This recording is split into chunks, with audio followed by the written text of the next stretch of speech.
start with the first session, which is about basically talking through the foundational knowledge again, so we're all on the same page, because probably not everyone has been to the pre-orientation sessions. And then the program for the rest of the day is basically, now we have this session where we talk about the main ideas, so we have a conceptual common ground, and then afterwards, or basically the first two sessions are basically one big session. Afterwards we will talk through the main resources, because in general it's important to have a meta understanding what is out there, how the landscape looks like, and where you can go to learn more, because 3 days are really not a lot. They're not a lot to learn about rationality, but they're definitely not a lot if you want to learn about 4 really large and important concepts. So that's why the second part of this longer session is about talking through a lot of resources that you will then work with yourself for a session on Friday where you will then present what your insights were. So we already start with you working through those resources. And then we'll have a lunch break. And then we have 2 workshops upcoming, 2 very more practical parts. The first one is called Spotting Biases. So it's about you really engaging with concrete different biases to learn about them, because just knowing that they exist is not good enough. Really thinking about the individual ones is really important to start the process of learning about rationality. And then we will have another break. And then we will have a workshop on, like it's called Constructive Conflict and Belief Mapping Workshop. So the idea is to first get a sense of where everyone stands relative to different dimensions of opinions. And then you will come together in multiple pairs over the time where you will discuss with someone who very strongly disagrees with you and learn how can you integrate the knowledge constructively. So that's this session, and I'm very much looking forward to make you fight and learn from it, because that's exactly what you need for collective intelligence, right? To integrate, because we can't think alone in this very vast, uncertain space of information. So this is exactly about how can we integrate information constructively, which usually has to happen exactly over different or like deep conflicts of opinion and deep disagreements. Usually very uncomfortable ones because it also comes with strong emotions. And then later, Kyle will give theoretical underpinnings about basically peace and conflict transformation, or like theory related to where conflicts come from and how we can apply it here at ZuVillage. So, but now we come to the first part, which is about the main ideas. So the first week has 4 topics, which are rationality, meta-rationality, sense-making, and cognitive sovereignty. And I hope, let's first talk about what is the main idea that underpins all of them. And I would say that with transcendence, coming closer in touch with reality, right, closer to truth, but also deeper in touch with a meaningful engagement in this world, right? So all of those concepts relate to truth, significance, and meaning. And I would say they all are about transcending yourself in some significant way. And related to those topics, we already had 2 pre-orientation sessions. Can I have hands up who went to both pre-orientation sessions? Okay, that's good, because not everyone, which is exactly why I now try to at least summarize the main ideas with the help of the ones that have been there. And last year at ZuConnect in Istanbul, I also gave a longer talk together with Burns about cognitive sovereignty. So you can also watch the recordings of both the pre-orientation sessions to go deeper in the theory than we do now. And you can also watch this talk on YouTube where I talk more about the idea of cognitive sovereignty from a theoretical perspective, which I really don't all want to repeat now. Because now I think, now that we're all in one place, it's more important to later experience those things than to just talk through all the theory underneath it. But yeah, let's repeat the basics of all 4 concepts, so we are somewhat on one page. And I really want the help of those that have been to the pre-orientation sessions. So, rationality. Who remembers what the 2 main parts are of rationality? Epistemic and instrumental. Yes, what? Epistemic and instrumental. And can you describe what it is? Yeah, epistemic is about getting closer, getting your map of the world closer to reality, and instrumental is about achieving your goals more effectively. Perfect, exactly. So rationality has 2 parts. One is instrumental rationality, which is about decision making, what to do, what is the right thing to do, and epistemic rationality is judgment, and then about what is true. And the idea is that knowing what is true will usually help you to get what you want, right? If you think the supermarket has chocolate and you want to buy chocolate, but they don't actually have chocolate, if you go there, you won't get what you want, right? So your beliefs have to map reality, so you can do the right things. Often the whole field is also called judgment and decision making, right? Because that's the two underlying parts. But further, the main idea is basically rationality is do the right thing. That's it. Very simple. Three concepts, or other words that I find important to get a sense of what is exactly meant, are the idea of sanity, intelligence, and optimality.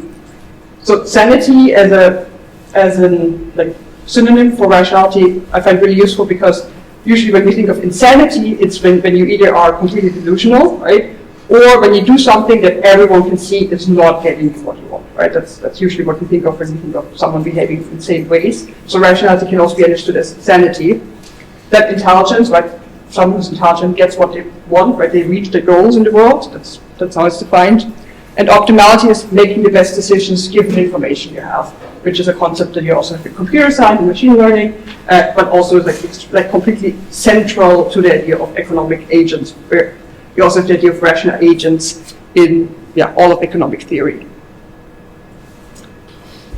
Then the formalization of rationality is usually maximizing expected utility for Neumann and Morgenstern, and this you can apply in game theory, in poker, decision theory, and so forth. So it's a kind of formal idea of how to do the right things, which is probability times value, and then you can see which options to best to do in games like poker or in a casino. By the way, if you want to take notes, we have notebooks and pens over there. If you're free to take some. Okay, then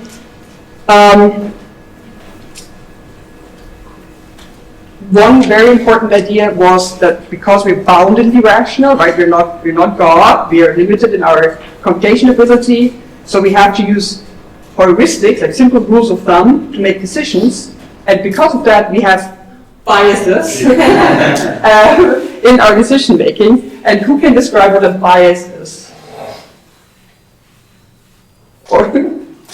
Wow, it's so dramatic. It's like a constant error in your assessment of something. Yeah. What did you want to say?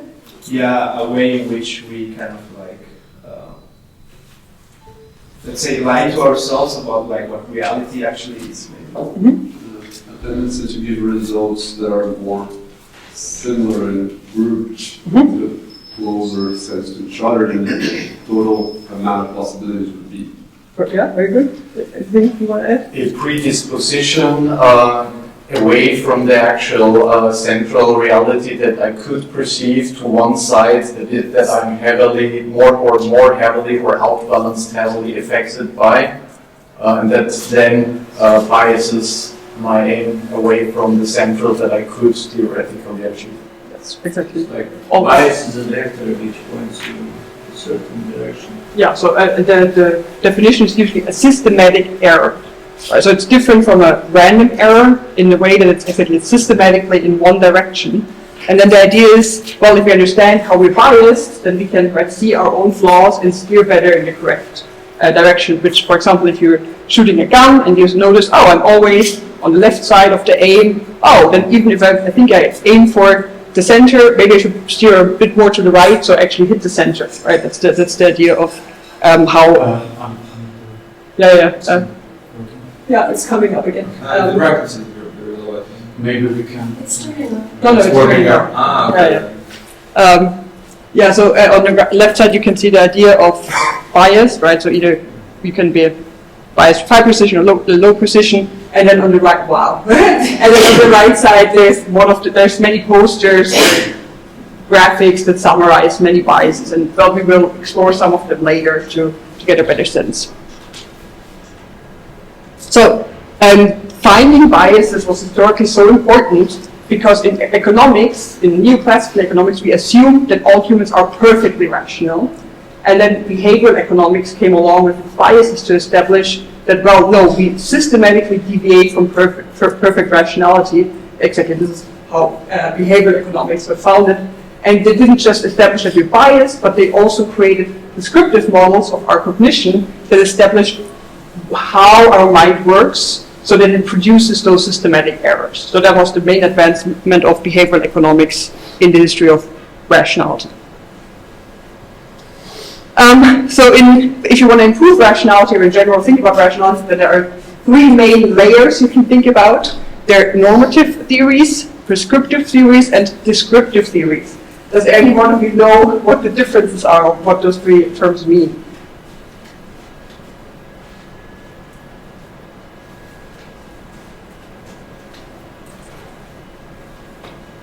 No? Okay, nice. Okay, I'll go for it. Normative theories in rationality, theories of how a perfect rational agent would behave. So we have, for example, a formalized game, right? Like let's say even chess is applicable, but also poker or anything that you can formalize like that. Then you can usually calculate what the best option was because it's very contained in its extent, right? So there are normative theories of how to best behave in simple problems, like game theory, probability theory, or decision theory. So we can learn about how do you optimally behave. And the difference between normative and descriptive is that descriptive theory describes how humans actually make decisions, right? Like when do we make errors and why, and well, how do we typically behave? So one descriptive theory would, for example, be prospect theory, which shows that in a situation of loss, we weight something way, way higher than in a situation of potential gain. So we also behave differently when it's about loss or gain. So it's not just linear, but basically the loss situation is valued way, way more negative than the gain is positive. So normative is like how you ought to behave. Descriptive is how we actually behave. And prescriptive ideas are about what we can do. Is it turning on again? What we can do to be more rational. So, for example, active open-mindedness. So, in many instances, we are blinded by our first notion of what is going on, and then we're so committed to this first idea that we are blinded to other ideas. And the idea of active open-mindedness is to actively step back and actively generate other explanations for a situation. So you have this freedom to choose between different frames or explanations, and then have more degrees of freedom in the situation. So exactly, descriptive, prescriptive, and normative. I think I have to speed up with this because otherwise we don't make it through all four concepts. Okay, what can we do to improve rationality? Well, you can learn about normative theory, about descriptive theory, and prescriptive theory. So how can you learn about normative theory? For example, which is also mentioned here, you can play games, and whether it's certain strategy games where you have certain trade-offs, right? Either you first build your settlement, or you directly go to war, but you have to decide on the strategy. Otherwise, it doesn't work out because you can't do everything at the same time. But you can also play poker, where you get a good understanding of what game optimal behavior means, and so forth. So, like all those ideas, how to just get an intuition of certain normative ideas. Then, well, you can read a lot of rationality resources and books.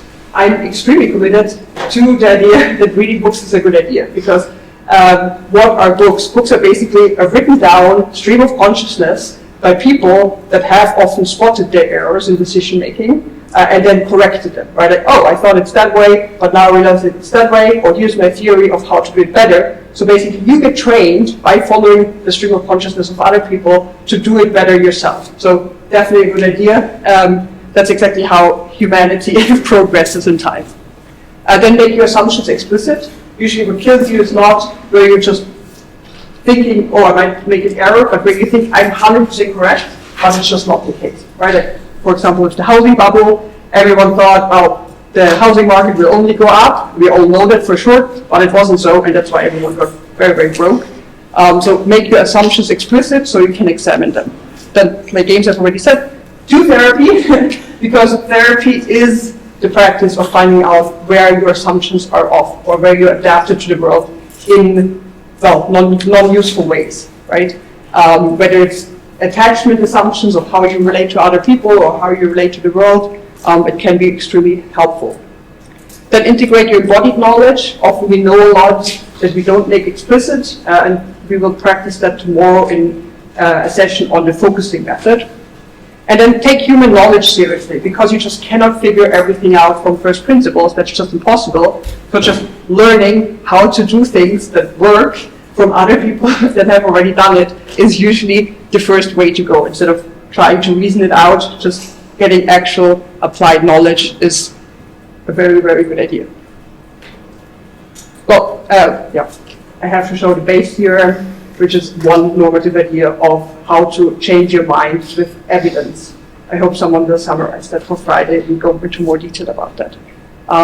Yeah, that's one of the normative theories. Okay, that was rationality. I already did a big overview. So what is meta-rationality? So meta-rationality has two parts. And the first part is from this book, In the Cells of the Eggplant. And the idea is, so when you get educated in human institutions, usually in STEM fields, you learn to build formal systems to solve things.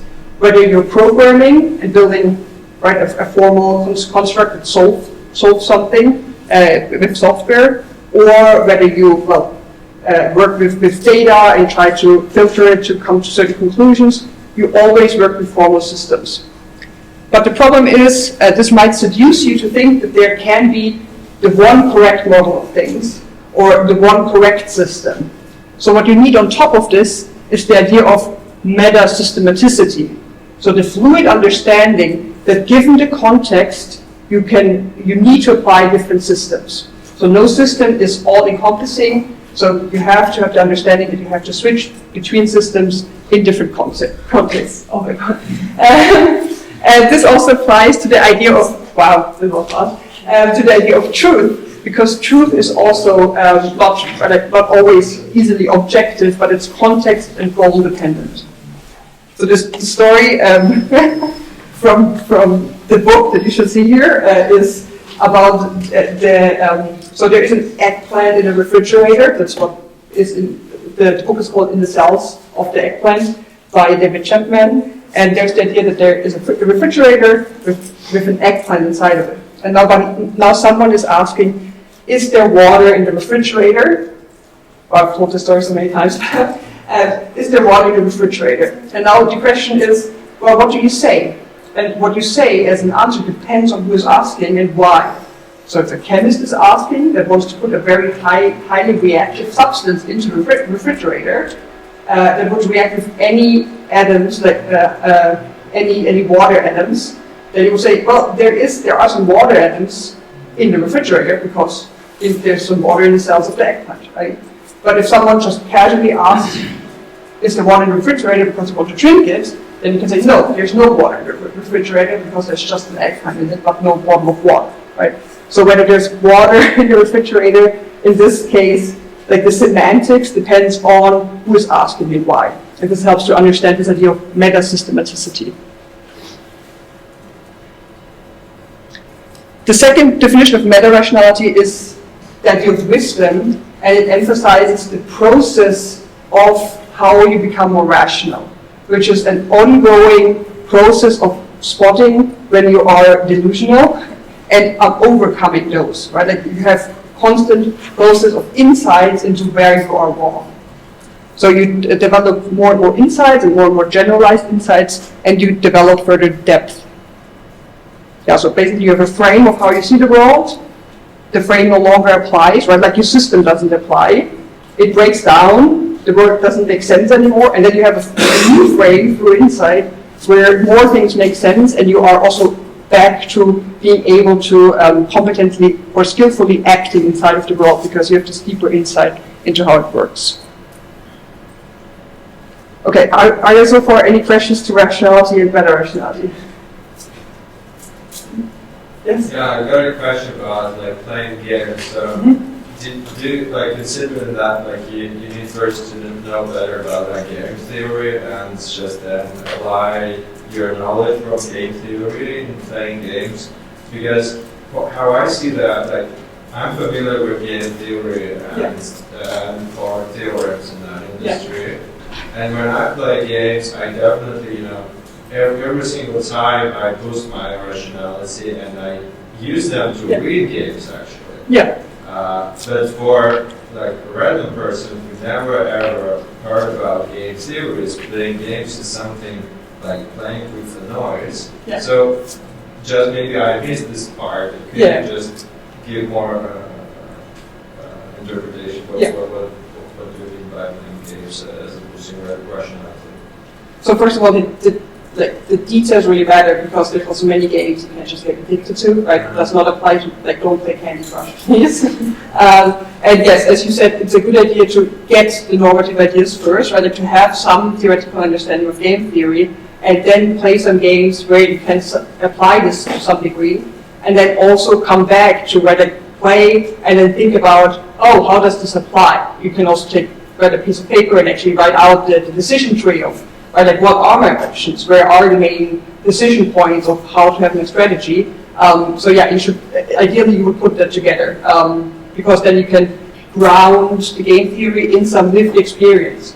But also, for example, playing poker, right, like knowing that you have to bluff or something is very different to know it abstractly versus to actually feel like how hard it might be for you to actually fake a certain look on your face. Right? It really grounds the theory in how it feels like to do all the things that are necessary. I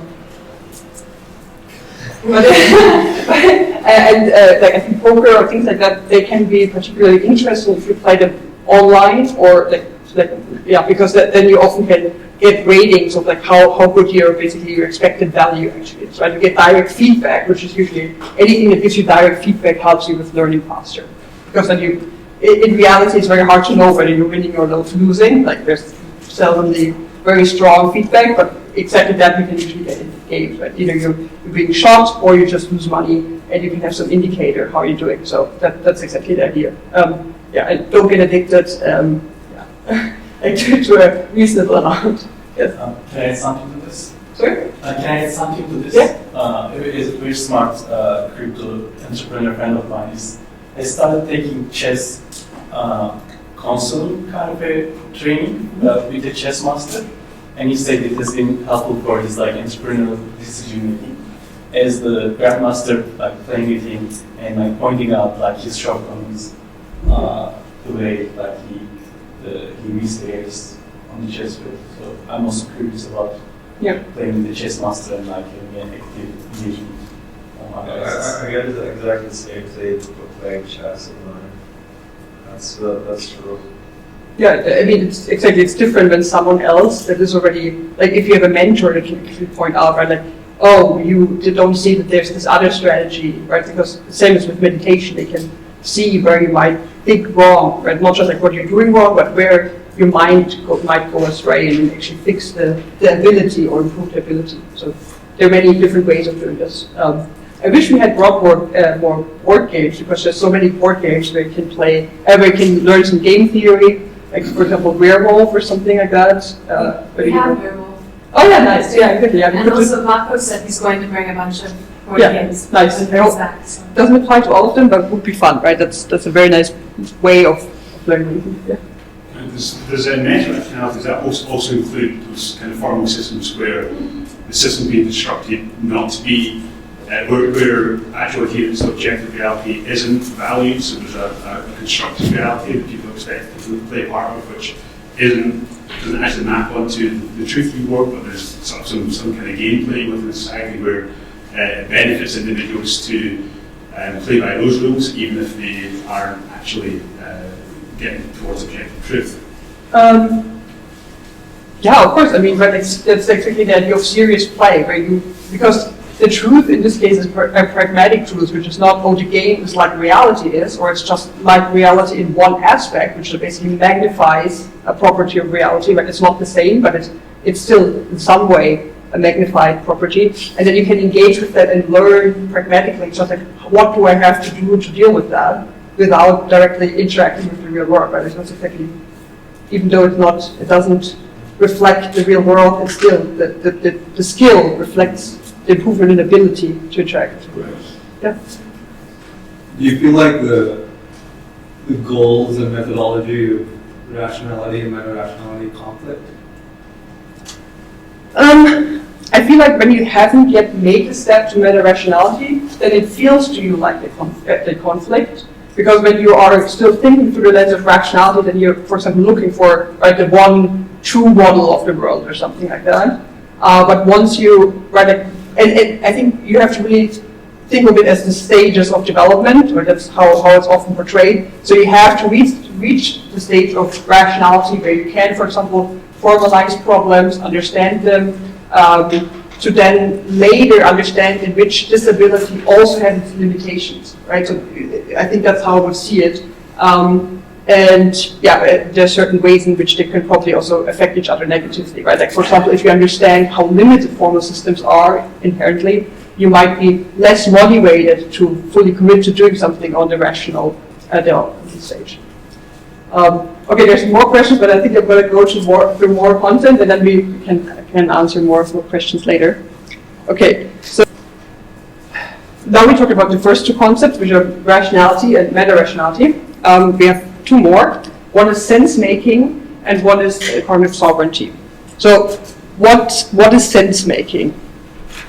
So we've talked about epistemic rationality, which is the question of what is true. So similarly, sense-making is not just about what is true, it's also about what is true, but it's more importantly about not just what's true, but what is significant. What truth is relevant to you. So the idea is that, well, let me first go here. So the idea is, well, when you, for example, use a phone, you don't care about the truth of how the circuits in the phone actually process your information. You want an interface that helps you to, well, just message your friends, take a phone call, maybe calculate something, look up like something on a map, right? You just want it to present the world to you in a way that you can take action that is meaningful or important to you. And exactly in the same way, we don't just perceive the world as a big list of propositional facts, but we basically tame the chaos and the infinite mess of information with like small spaces of order where the world becomes structured to us so that we can act in it, like we know what we have to do.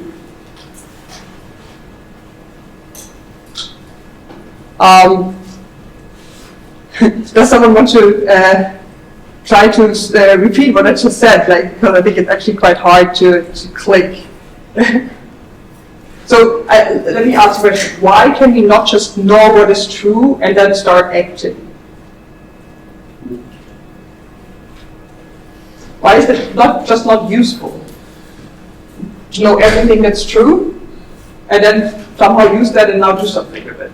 Because only some of those truths will have any bearing on what your current goals are. Exactly. It would be a lot of noise that's distracting. Exactly. Most things are true, but they just don't matter.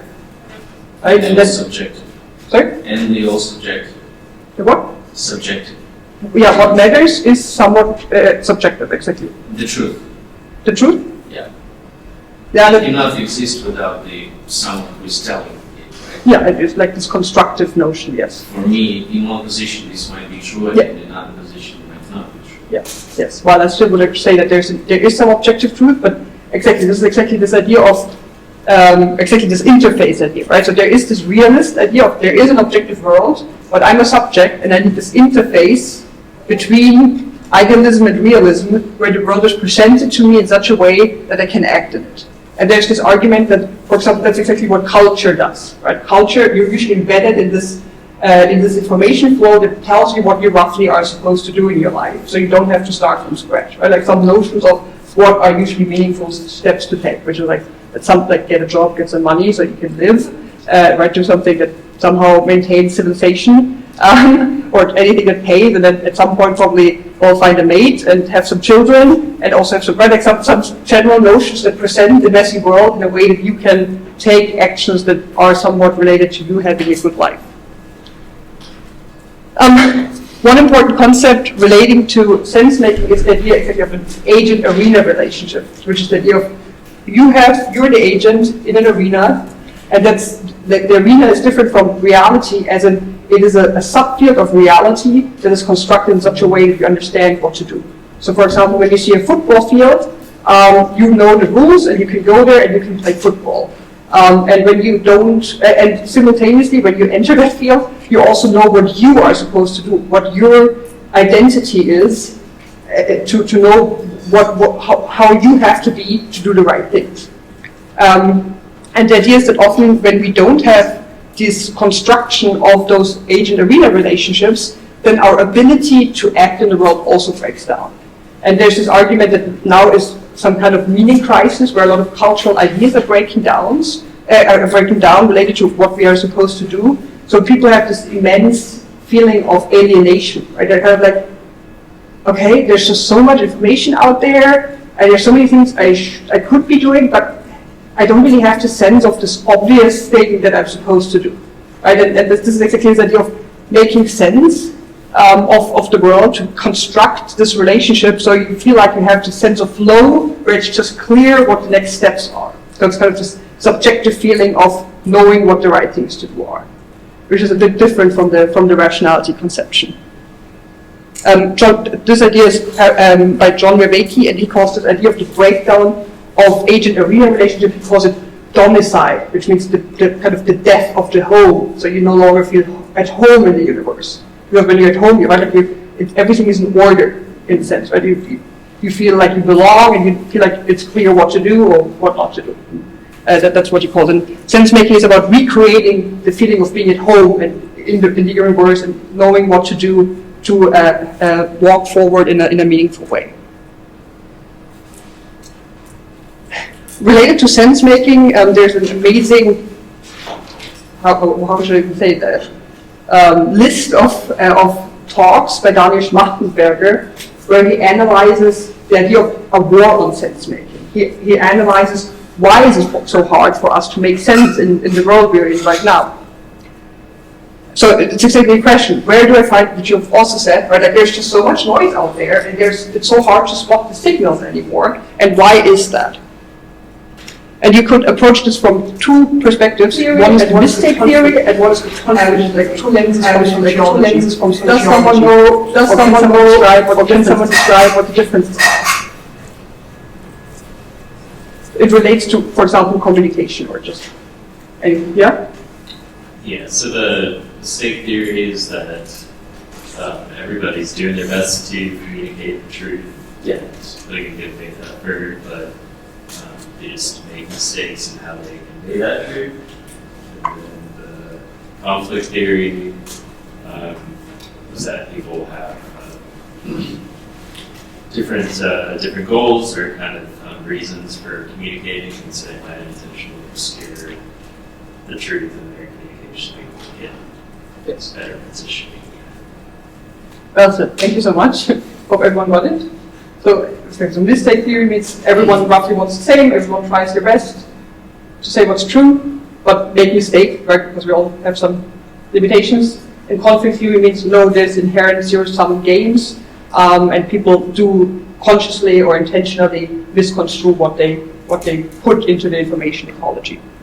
So when we look at the world or the information ecology, or ability to sense make from a mistake theory perspective, we can go back to, well, we're all biased, right? So everyone makes mistakes in their judgments, even when they try to communicate truthfully.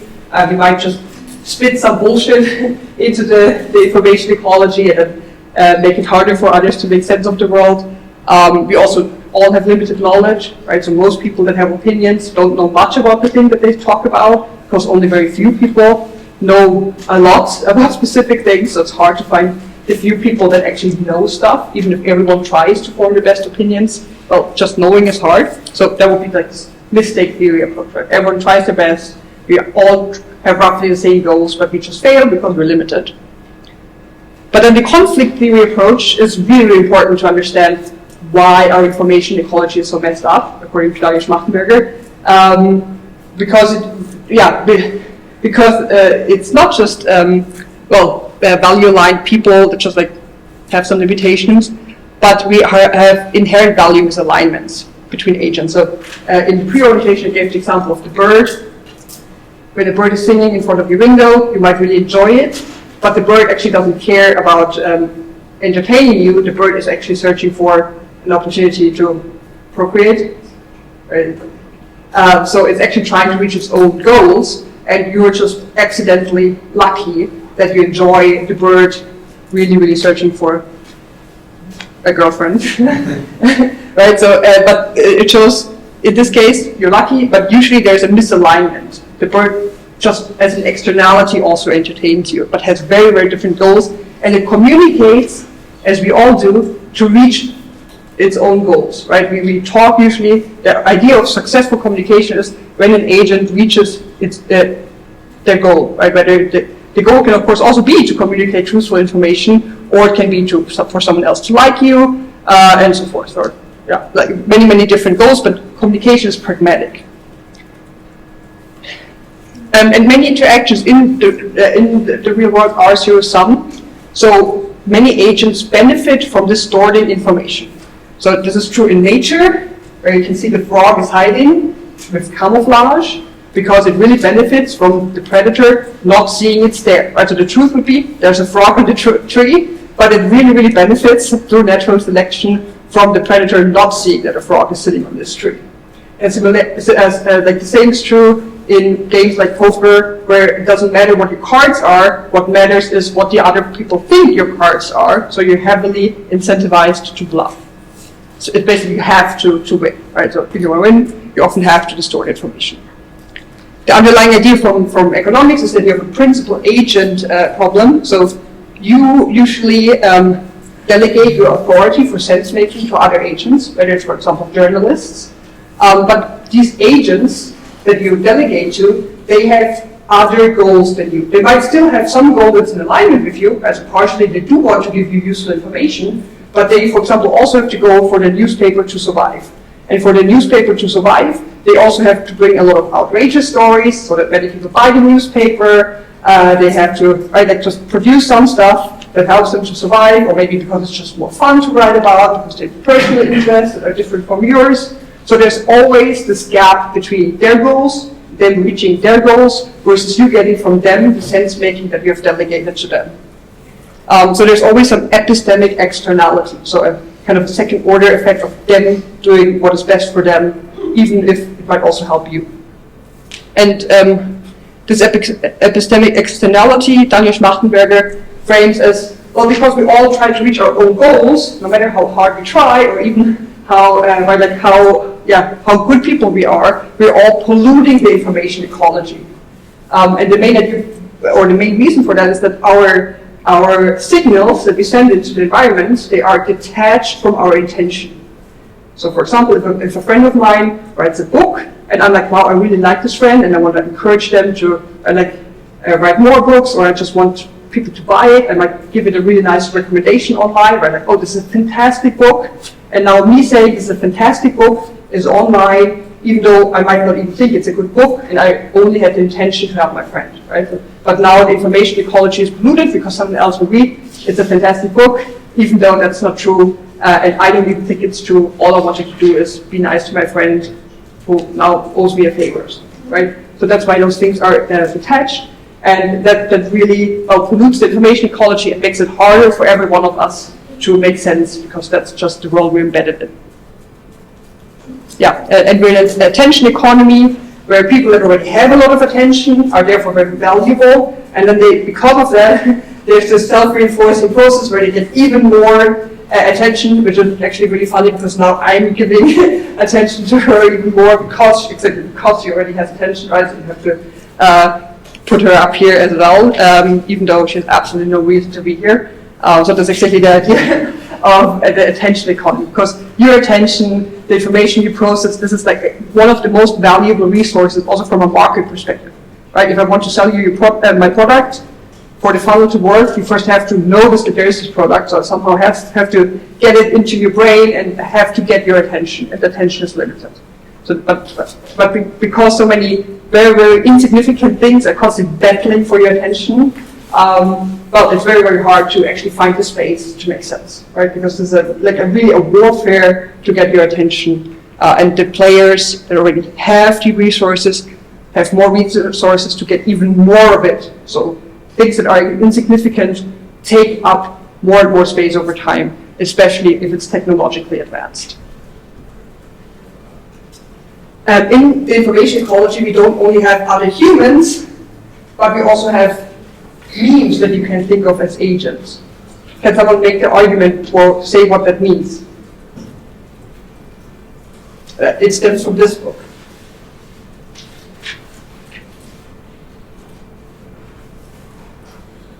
Some concepts which in some way cause humans to replicate them. So they then take on existence outside of any one individual. Yes. Okay, so the idea of a meme is that ideas take on a life of their own because they spread precisely because they're so spreadable, right? Because they're so inherently adapted to being ideas that we want to spread. That's because they spread. So they have their own force onto the information landscape that we interact with. So you can also think of those ideas as their own agents that you are confronted with in this sense-making warfare. And then, of course, you have the idea of narrative warfare. So different bigger, like agents are not just people, but they can also be countries or governments or companies. And of course, everyone benefits, for example, of from you thinking that they want the best for you. And they are the ones that try to be the the good people, that did everything right, that are acting in your interest. So even if they're not acting in your interest, instead of just doing the right things, you can also just spend resources to convince you that they're doing the right thing. Right? There's a complete trade-off of doing the things that matter versus sending signals for you to think that that's what they're doing. And well, I think cartoons are a fantastic way, especially when they're political, to really show usually the different perspectives. Right? So here is an idea where basically the US gets equated with what Russia is doing.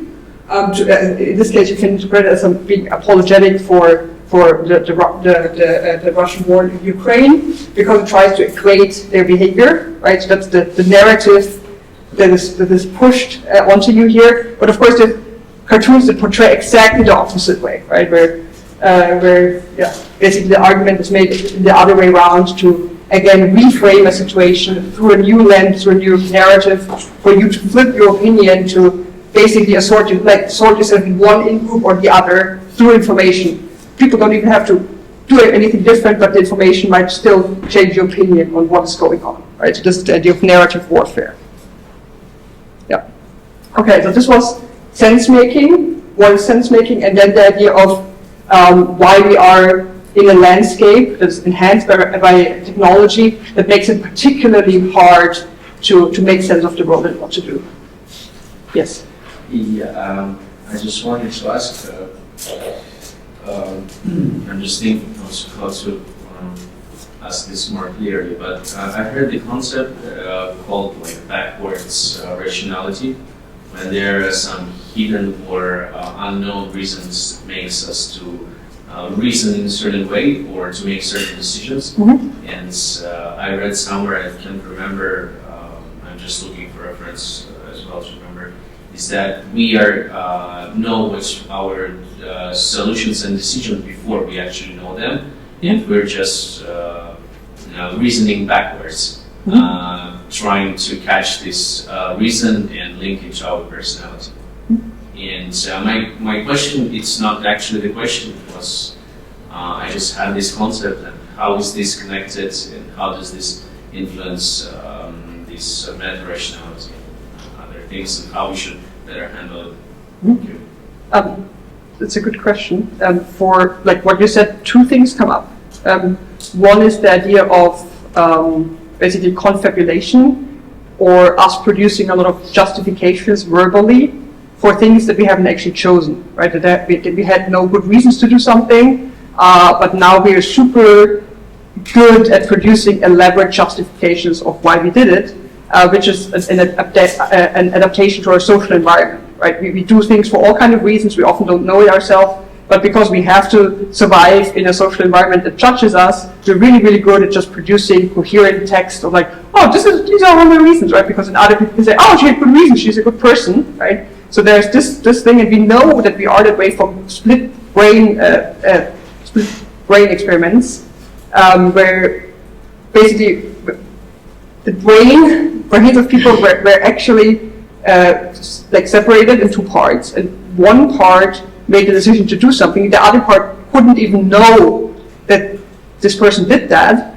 but the other part was still able to produce coherent justification for that action, even though those were basically two people, right? So there was no integrity at all. So this is how good we are at producing reasons ad hoc for what we've done. And then the other part is, exactly, we don't know ourselves that way, well, right? We often don't actually know our reasons. And to understand, for example, what we care about, it sometimes helps to just observe what you're actually doing, right? You might have this idea of, I just want to have this amazing company, make a lot of money, but then you see every day, actually I'm just working for 8 hours and then I go and hang out with my friends. It seems like just making lots of money is not my top goal in the world, but I actually really care about having good relationships as well. So construing myself as someone who only cares about the company is just wrong, right? And then you can infer from what you saw yourself doing, what your actual values are as well. So I think those are my two parts of how I would argue, like how we have to reason back also about our own reasons for action, basically. But I go back to sense making. Are there questions related to sense making that before I continue with the next one? So I think mistake theory and conflict theory are compatible with each other. Mm-hmm. Of course. I feel like there should be like more theories on like why sense making is too hard. Are there any more like in literature do we have only two theories? Two options? Like do we have only mistake theory and conflict theory for why sense making is hard right now? No. I mean, those are, like I mentioned multiple reasons for why the information ecology is so polluted, and those are just two main lenses give a different perspective on the causes. But of course, in reality, it's both, and it's also other reasons, because there cannot be one theory of everything. You have to apply many different ones, and it's just one kind of binary notion of either it's one or the other. In reality, sometimes we make mistakes, sometimes we are in conflict, and you have to, depending on the context, figure out which is which. I think you were first. Yeah. So thanks for slides. They're really interesting. Covering different parts, and I have a specific question about one slide where you show, I think, one celebrity with 400 million followers. Yeah. Kylie, okay. So I was thinking about what, like, during your talk, you give some conclusions about your attention economy, right? As an example. But what I was thinking of, like, that's like how many followers do you have? Me? Yeah. Like more like 3,000. Yeah, okay. So like just to compare numbers, Awesome. they have so much more followers, yeah. Right? So then I was thinking, okay, from the point of view, like making some conclusions to the like what is attention economy from your perspective and from your perspective, there are two completely different things, right? And then that thing I think for me was not enough, how we do the sense-making part when we definitely have different contexts, right? Yeah. So from your perspective as an expert in rationality, right? So you definitely, have a higher sense feeling about how to use such tools like attention economy and, how they affect our rationality. But in my opinion, I don't believe you in the sense making than when you talk about how to maybe reach followers or just how to use this follower, just because you are on a completely different level compared to her, right? So could you maybe give an example of maybe your thoughts how different contexts, right, affect our sense making?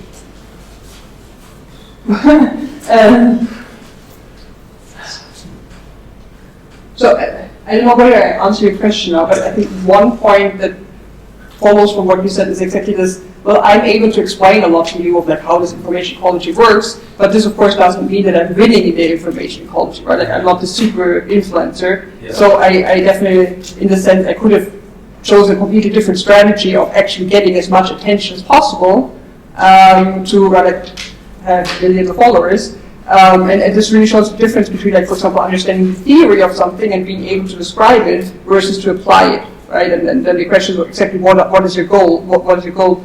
For me, it's inherently extremely rewarding to like go back. I have a very high need for cognition, right? So I really prefer to go into the theory, it's not just what I like. But of course, if my goal was to like teach rationality to as many people as possible, then I should follow a very different strategy, which was really exactly this difference between what are your goals and what are you doing, and also well, how able are you to use different goals. So I think, for example, Kylie Jenner probably has never heard of maximizing expected utility. Maybe she has, but she's probably not thinking of that when she puts content out there. But she has exactly this interface of like knowing what works. Right, like probably some like lots of entrepreneurial knowledge from her family, and then knowledge of like, or probably in her case like a big team that actually does all of that, right? So and this is exactly an interface that in this case is also collective intelligence that supports her ability. So right, it's a very different, exactly as you said, very different contexts. And what also is additionally exactly interesting for the information ecology is this is Instagram. This is a social media technology which has not existed before. And once you have a lot of attention on it, the algorithm also will, again, reinforce that more people will see you. If you already have, like, this is exactly how the relevance is calculated in social media. Or at least not on TikTok, but on Instagram. If you have many followers, you are more likely to also be shown to more new people, so you can inherently spread quicker. And this is exactly, because in real life, this wouldn't happen, right? If you would just go from one town to the next, there would never be all houses plastered with the face of one person. So, but because you interact through technology now, where you have those interfaces that then interact with properties like how many followers someone already has, it distorts information in a completely new way that has not happened before. So, really understanding those digital interfaces really is extremely significant to understand how information spreads. So as I understand, you observe a whole picture, right, and you just try to determine fundamental rules how the whole system works, right? And just you observe, for example, like Kylie Jenner with lots of followers, and then you make that conclusion about how the No, but I mean, there's also we also know how the algorithms work, right? So you can actually go and read up on, for example, the TikTok algorithm is very different from the Instagram algorithm, which I find very interesting because on TikTok it's not relevant how many people already follow you, but every video gets the new opportunity to go completely viral from zero. So you have a completely new opportunity space, versus on Instagram, how many followers you already have is the first factor that gets used to calculate how viral a new piece of content can get. And so this is very different. For example, if you want to start out, probably go to TikTok and not to Instagram. But understanding how those digital tools work is relevant to then understand why you see what you see, right? And the interesting part is, of course, you see more of what you interact with, right? So you have an embedded confirmation bias that's not just in your head, but it's also in your tool. Because it sees what you like, you get more of what you like, which is not the case in the real world, or only partially, right? Very different ways. So really understanding how those tools are structured, exactly, it helps to also figure out, filter out the bias that is in the environment now. I don't think I answered your question precisely, but I hope it was also interesting. Yeah, you answered that. That's great. I was just going to note for both of you that in the sessions tomorrow morning, I'm going to introduce a few other sense-making frameworks that just to put them in conversation with what Anna's talking about. So I think in relation to what you were saying about the context, I'm going to introduce the connected framework, which just talks about matching your the ontology of the system that you're working in with the epistemology about how you learn about it and make sense of it. And I think that just making that kind of basic connection between like your domain of application, which is a lot of what Anna's been talking about in terms of the context and like your goals within it, I think can kind of help open up like what the variety of sense-making approaches might be. Very grateful to get some more context? Because I've worked with it theoretical, but you've actually worked with those frameworks for many years in practice, so very, very nice. Exactly. That's about different frameworks, how we observe the reality, right? So we can observe it from the point of view as like theoretical layer, or we can observe it as human beings, right? And on a human beings level, we probably want to know like how much followers we got. From the point of view as an observer, we can just observe it from an independent point of view, and we don't need to care about that much. And I think just more clearance about different frameworks would be extremely helpful. Yeah, looking forward to that as well. Okay, so exactly, this was about last concept, just cognitive sovereignty. Again, there's a reported talk where I go into way more detail. And yeah, so the fundamental idea, or why we brought up this idea of cognitive sovereignty at ZuConnect in Istanbul was because ZuZalu is about the question of governance, or potentially new political systems that can solve our collective action problems in fundamentally new ways. Because a lot of reasons why we can't reach our goals are exactly those certain dynamics of larger systems with many agents, or collective action problems, and then how can governments solve those. And those have two parts, right? So there's the top-down idea of what is the system you're interacting with, but it also has the bottom-up part, which is how do individual agents or humans behave. And the main argument here is, I'll actually go 2 slides further, those two quotes, which are often when systems or governance systems fail completely, it's because the individuals started to lie to themselves about the reality they're seeing, which means they were no longer cognitive sovereigns. They were no longer autonomously constructing their own reality, but they were completely giving in to what was told to them in the case of what is going on, right? So you have the 2 quotes. One is, the ideal subject of totalitarian rule is not the convinced Nazi or the convinced communist, but people for whom the distinction between fact and fiction and the distinction between the true and the false no longer exists. So exactly it's the idea of breakdown of this cognitive sovereignty, or caring for truth. And there was a quote by Solzhenitsyn: "One man who stopped lying could bring down a tyranny." So the idea to think about is the idea of the emperor who is not very close, but everyone is just looking and be like, I must be wrong, right? I see this guy naked, but everyone else is applauding and praising his amazing outfit, so I must be the person that's somehow making up these genitals. Right? So the idea is, if just one person, or in the story it's one child, that screams out, he's naked, then everyone flips it. It's like, yeah, obviously, right? I've seen it all along, of course, right? So it's the idea of if just some people stay autonomous and stay grounded in their own perception of how things actually are, then this can just cause new functionality where the truth of the situation can be unraveled. So this is why we're bringing it up, because if we do think about governance and politics, then we all need to be reminded how important it is to stay really, really grounded in our own perceptions, in our own knowledge, and to stay humble, and to stay autonomous in all of that. And not get corrupted.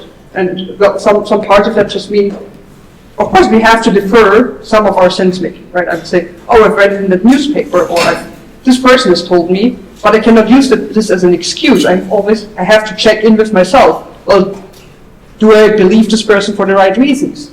Am I being wrong, right? You have to have this constant process of thinking, do I actually take full responsibility for agreeing with this person, right? If you in your heart already know this guy's an idiot, but I will use him as an excuse for my stupid action, then you didn't take any cognitive sovereign responsibility for your decision making. You were just a lazy person that was deferring to the judgment of someone else. So the idea is really this owning what you're saying, owning what you're claiming to be true, and most importantly, not even to others, but just for yourself. Be really aware that what your opinions are, you are fully responsible for. What claims you propagate in an information ecology, you are responsible for, and you cannot just say, oh, someone else said this is what we should be doing, right? And also ask yourself, do I actually think we're on the right course to fulfill our mission? Or am I just going along even though I have this nagging feeling, oh, something is really off, right?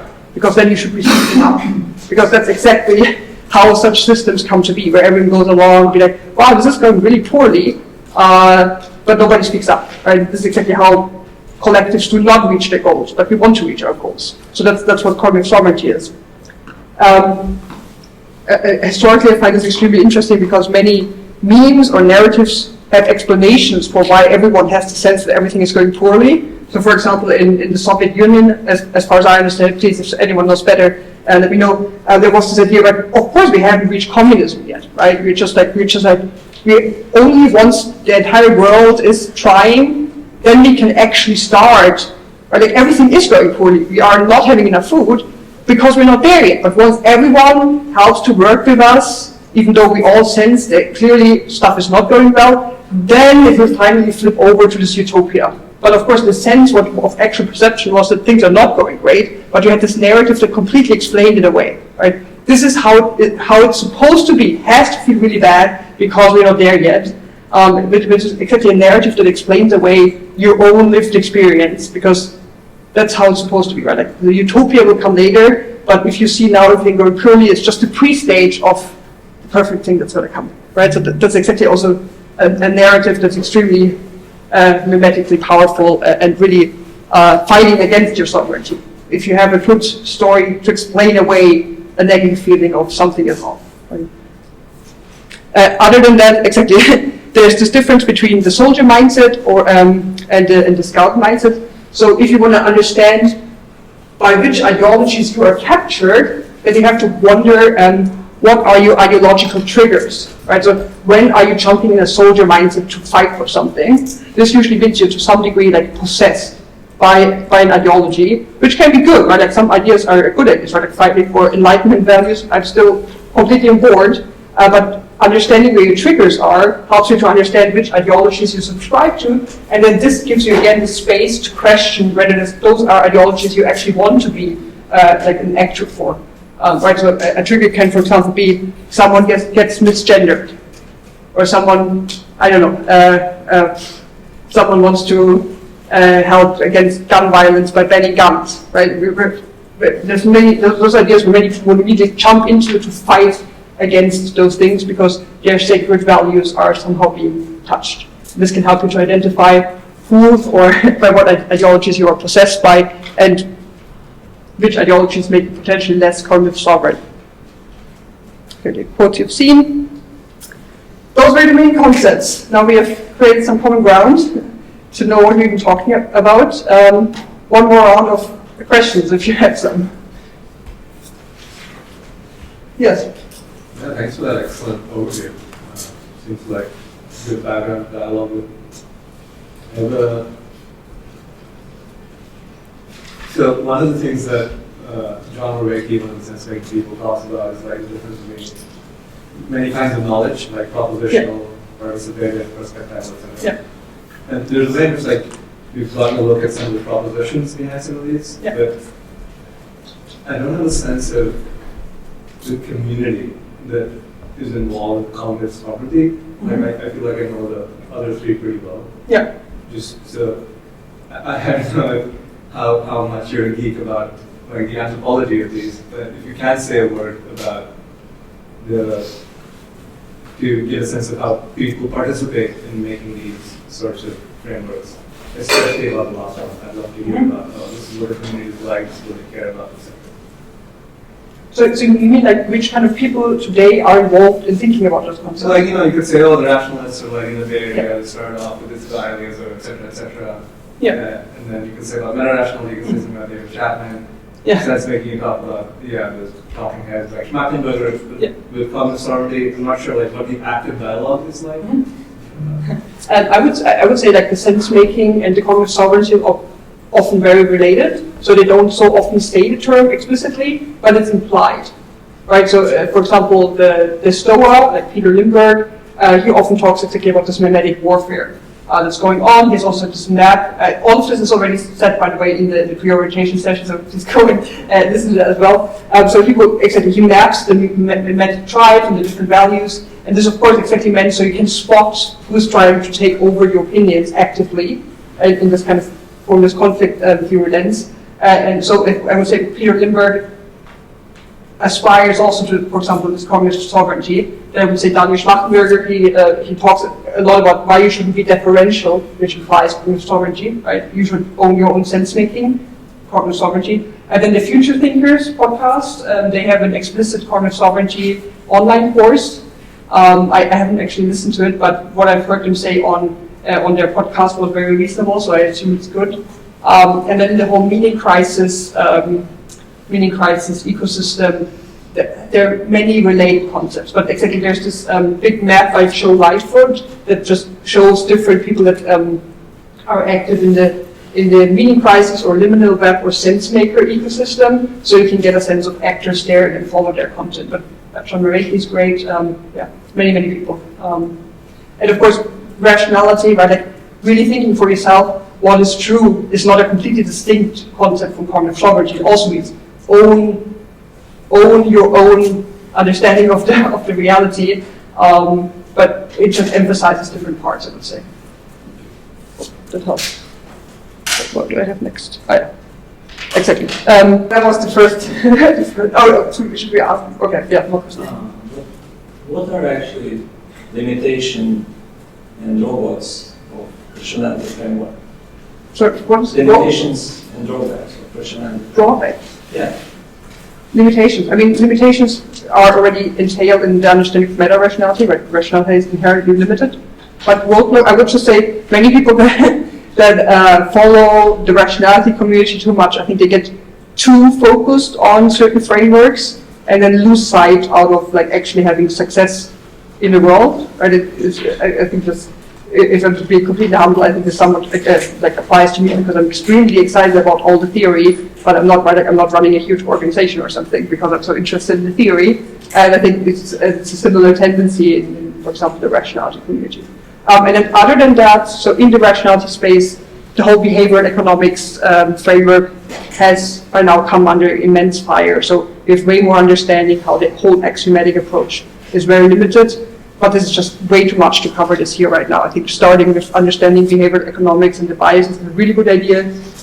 By now we know that this is also very problematic in some of its assumptions, but I just can't go like, right, that's just too much for one 3-day program. So there's like you can go way deeper in all those theoretical underpinnings.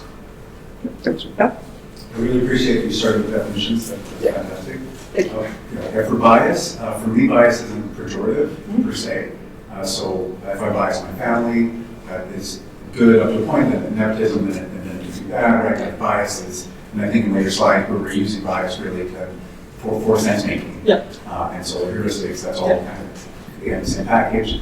And then the prescriptive and descriptive, those are both logic systems. When I was at Codex at Stanford, they spent the whole time arguing which programming language was better for lawyers. And then I said, well, HTML uses, or DOM systems are both prescriptive and descriptive, and so we don't need to really make that distinction, but it's all programming language, so it's all logic. Yeah. And then, I think those were my two kind of disagreements on the definitions. Yeah, what you said about bias is right. Some of them are useful. That's exactly one of the limitations we have right now. And now we understand that you need biases to actually make judgment because basically a bias is an assumption or something you emphasize. Right, we're biased towards seeing faces in the environment because faces are relevant for us. Right, that's the same what you have to do in computer vision. You have to be biased towards seeing certain things, but it's functional in many ways as well. But that would be again too much detail to really go into detail now. Well, this one was fact and fiction. Sometimes they're the same thing. So money is fiction, but it's also real. We have to engage with it. So those fictions are kind of difficult. Okay, what other people believe in and act as if they would believe in it is of course a fact of the world, right? That's exactly what money is to a big degree. If everyone agrees it's valuable, it has value. It's an intersubjective thing. And the fool, like fool on the hill, fool as a jester, those are also very important roles in wisdom making. Yes, yes. Okay, great.